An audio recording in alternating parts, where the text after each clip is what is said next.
Who are you and what do you do? I'm Jonathan Davis, Chartered Financial Planner and Managing Director of Armstrong Davis Financial Advisors in the City. Markets expert and financial planner from Armstrong Davis, Jonathan Davis, joins me now. Good morning, Jonathan. Joining us is housing market analyst Jonathan Davis. 08700 100 444 is the Moneybox Live number. And with me in the studio to answer your questions, I have Richard Hare and Jonathan Davis. So let's get some thoughts on this from Jonathan Davis. Jonathan Davis is a chartered financial planner with Armstrong Davis. Jonathan Davis is from Chartered Financial Planners Armstrong Davis. Hello and welcome to Armstrong Davis's short video. We produced it because many investors and professional advisors have told us they're very concerned about the global financial crisis and how it affects them and their clients, because many have lost substantial sums recently, in spite of the fact that they thought they'd taken professional advice from financial advisors and stockbrokers. We are independent and impartial financial and investment advisors, and our clients took action on our advice and avoided many of the losses which others have experienced. This short film will take you through some of the statements I made on national television over the last year or two. Statements which at the time seemed highly improbable, but which in fact have proven to be highly accurate.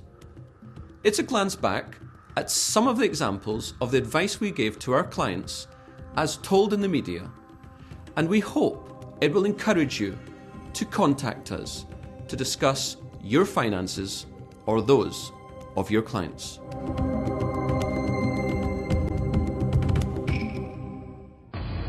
Key workers are being priced out of the property market in many British towns, but is the boom set to bust?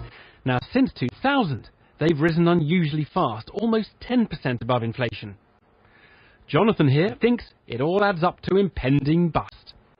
I predict that prices are likely to fall in the UK over the next 4 to 6 years by at least 25%. Where you think this might be going? There's going to be a crash. Why? Oh, lots of reasons. We have to understand that the bubble has been created by too much credit being made available. Cheap borrowing. Absolutely. Well, yes, that's aligned to it. Interest rates have plummeted in the last 10 years, although they've been rising in the last few years. If you could fog a mirror, you could borrow as much as you wanted. And then, of course, we've had the rise of the buy-to-let investor. In the last 10 years, it's grown 35-fold. And quite simply, many of these speculators have got into the mania. Well, this is all reversing.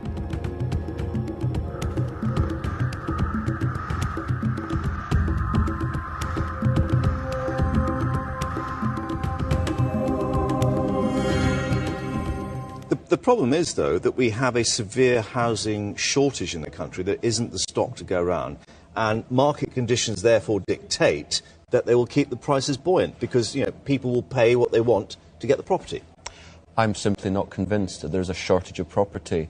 There's a shortage of property at a reasonable price, but you look at your local papers, you'll see reams and reams of property pages, property for sale, and indeed for rent. There is actually an oversupply of property.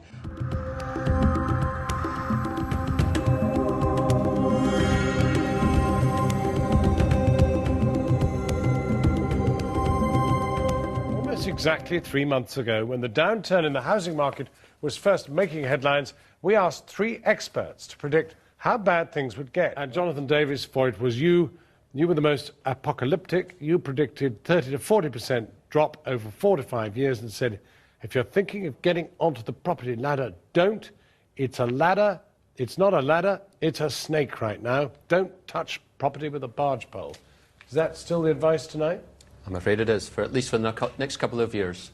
And was your prediction still on track as a result of today's figures? I've in fact increased my forecast fall from 10% this year to nearly 15% this year, similarly next year. Previously, I was forecasting a fall of 35% in house prices from peak to bottom. Given the events of last week, I'm now wondering if that was a tad optimistic. I put it now at a probability of 50%. that prices could fall by a half. Jonathan, you're very depressing, aren't you? I just wonder if you're the house price equivalent of that bloke in Dad's Army who goes around saying, we're doomed, and you kind of have a professional interest in talking the market down. It is true I'm Scottish. I, as an investment advisor, don't care what happens to house prices, gold, shares, whatever.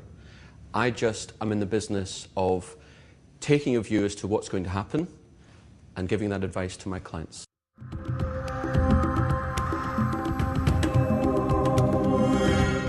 So again, for us here, what does the fallout mean for us? Pension funds, long-term savings, the stock market. I think we've now seen the start of another 20 or 30% fall in the stock market. Yeah, for people, banks, you look at Lehman in America, and people here worry as well. They worry about their savings. They worry about their savings in bricks and mortars, and they're worrying about their savings in financial institutions as well. And quite right, they should. And the financial institutions, yet again, have messed about with people's money on the way. They've made themselves tens of millions, billions indeed, in private equity. And I'm absolutely convinced that now we see the start of the next leg down in the stock markets globally. We've already seen, for example, the FTSE, the top 100 companies in the UK, fall from 6,700 last October to 5,200 yesterday. I'm convinced it could go as low as 4,000. That could be a 40 or 50% fall.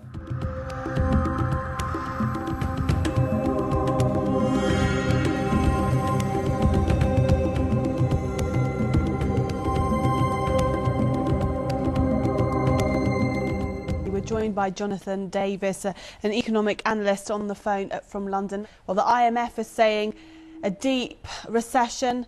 The threats to the US economy, we've heard them. They seem very serious.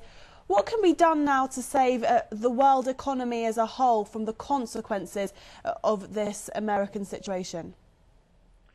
Well, first of all, it is not just seeming serious. It is serious. You don't have some of the largest financial institutions in the world going under without there being an incredibly serious financial issue.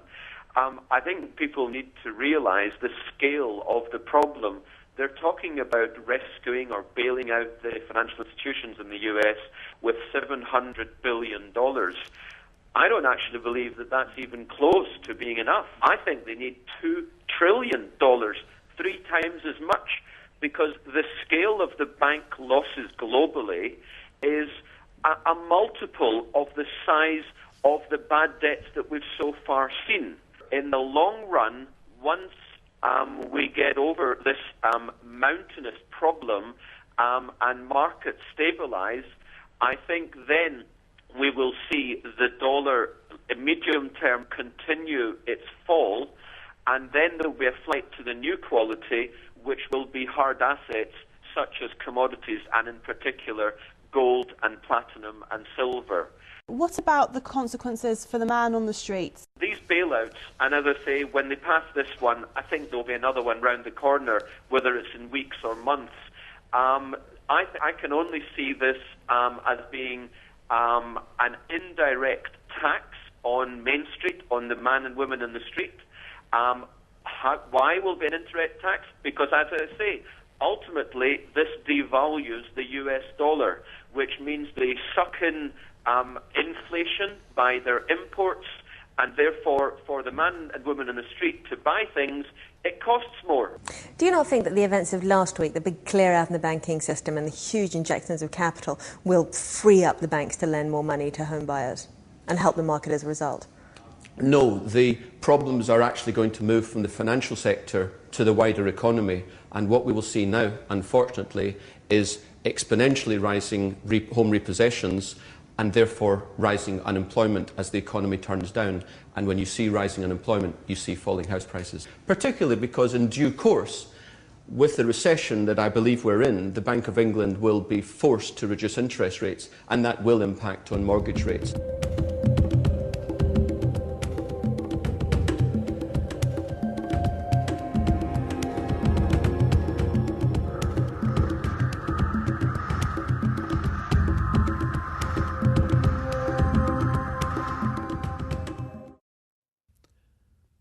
Well, we called it. We said the housing market would collapse as early as April 2007. We said the stock market would collapse. We said commercial property would collapse. We also stated clearly the global economy would turn down and the UK would go into recession. We stopped our clients from having huge losses in their investment funds. I'm a chartered financial planner. There are literally only a handful of financial advisors with my level of qualifications in the UK out of roughly 70,000 financial advisors. See how we can help you by talking to us on a no-obligation basis. We'll then write to you and tell you how much the service will cost before you instruct us.